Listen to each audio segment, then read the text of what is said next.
حضور صلی اللہ علیہ وآلہ وسلم پر وحی کی ابتدا کیسے شروع ہوئی، اس بارے میں حضرت ام المؤمنین عائشہ صدیقہ رضی اللہ تعالی عنہا فرماتی ہیں کہ نبی کریم صلی اللہ علیہ وآلہ وسلم پر وحی کا ابتدائی دور اچھے سچے پاکیزہ خوابوں سے شروع ہوا۔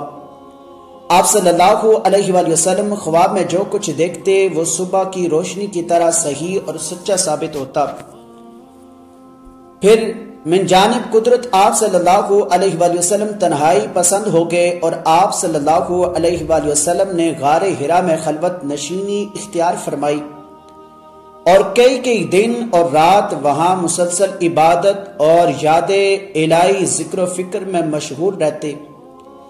جب تک گھر آنے کو دل نہ چاہتا توشہ ہمراہ لیے ہوئے وہاں رہتے۔ توشہ ختم ہونے پر ہی اہلیہ محترمہ حضرت خدیجہ رضی اللہ تعالی عنہا کے پاس تشریف لاتے اور کچھ توشہ ہمراہ لے کر پھر وہاں جا کر خلوت گزین ہو جاتے۔ یہی طریقہ جاری رہا یہاں تک کہ آپ صلی اللہ علیہ وآلہ وسلم پر حق منکشف ہو گیا اور آپ صلی اللہ علیہ وآلہ وسلم غار حرا ہی میں قیام پذیر تھے کہ اچانک حضرت سیدنا جبریل علیہ السلام آپ صلی اللہ علیہ وآلہ وسلم کے پاس حاضر ہوئے اور کہنے لگے کہ اے محمد پڑھو۔ آپ صلی اللہ علیہ وآلہ وسلم فرماتے ہیں کہ میں نے کہا کہ میں پڑھنا نہیں جانتا۔ آپ صلی اللہ علیہ وآلہ وسلم فرماتے ہیں کہ فرشتے نے مجھے پکڑ کر اتنے زور سے جھنجھوڑا کہ میری طاقت جواب دے گئی، پھر مجھے چھوڑ کر کہا کہ پڑھو۔ میں نے پھر وہی جواب دیا کہ میں پڑھا ہوا نہیں ہوں۔ اس فرشتے نے مجھ کو نہایت ہی زور سے جھنجھوڑا کہ مجھ کو سخت تکلیف محسوس ہوئی، پھر اس نے کہا کہ پڑھو۔ میں نے کہا کہ میں پڑھا ہوا نہیں ہوں۔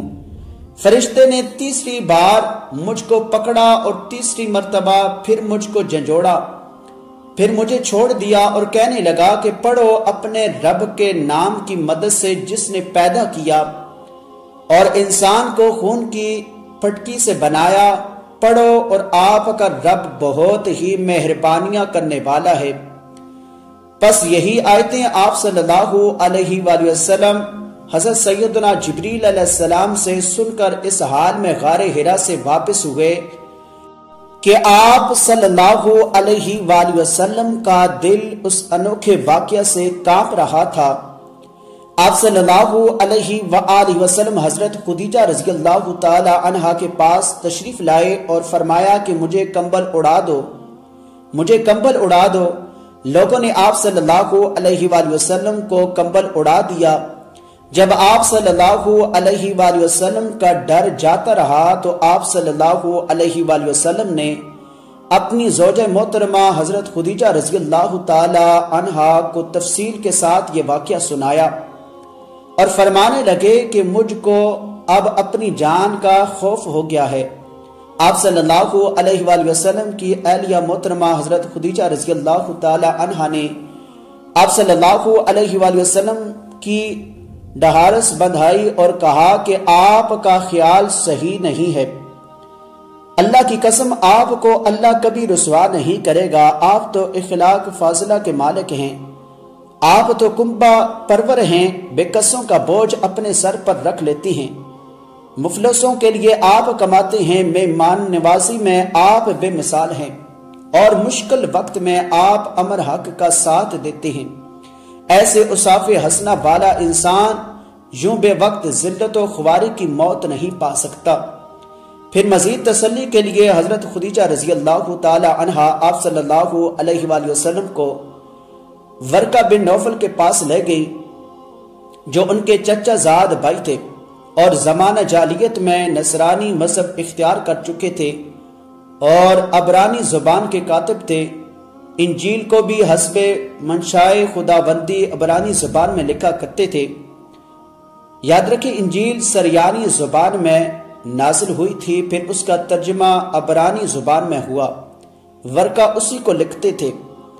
وہ بہت بوڑھے ہو گئے تھے یہاں تک کہ ان کی بنائی بھی رخصت ہو چکی تھی۔ تو حضرت خدیجہ رضی اللہ تعالی عنہا نے ان کے سامنے آپ صلی اللہ علیہ وآلہ وسلم کے حالات بیان کیے اور کہا کہ اے چچا زاد بھائی، اپنے بھتیجے محمد صلی اللہ علیہ وآلہ وسلم کی زبانی زار ان کی کیفیت سن لیجئے۔ وہ بولے کہ بھتیجے، آپ نے جو کچھ دیکھا ہے اس کی تفسیر سناؤ۔ تو آپ صلی اللہ علیہ وآلہ وسلم نے ازل اول تا آخر پورا واقعہ سنایا، جسے سن کر ورقہ بے اختیار ہو کر بول اٹھے کہ یہ تو وہی ناموس معزز رازدان فرشتہ ہے جسے اللہ تعالیٰ نے حضرت موسیٰ علیہ السلام پر وحی دے کر بھیجا تھا۔ کاش میں آپ کے اس عہد نبوت کے شروع ہونے پر جوان عمر ہوتا، کاش میں اس وقت تک زندہ رہتا جبکہ آپ کی قوم آپ کو اس شہر سے نکال دے گی۔ رسول اللہ صلی اللہ علیہ وآلہ وسلم نے یہ سن کر تعجب سے پوچھا کہ کیا وہ لوگ مجھ کو نکال دیں گے، حالانکہ میں تو ان میں صادق امین مقبول ہوں۔ ورقہ بولا، ہاں یہ سب کچھ سچ ہے، مگر جو شخص بھی آپ کی طرح امر حق لے کر آیا لوگ اس کے دشمن ہی ہو گئے ہیں۔ اگر مجھے آپ کی نبوت کا وہ زمانہ مل جائے تو میں آپ کی پوری مدد کروں گا، مگر ورقہ کچھ دنوں کے بعد انتقال کر گئے۔ پھر کچھ عرصہ تک وحی کی آمد موقوف رہی۔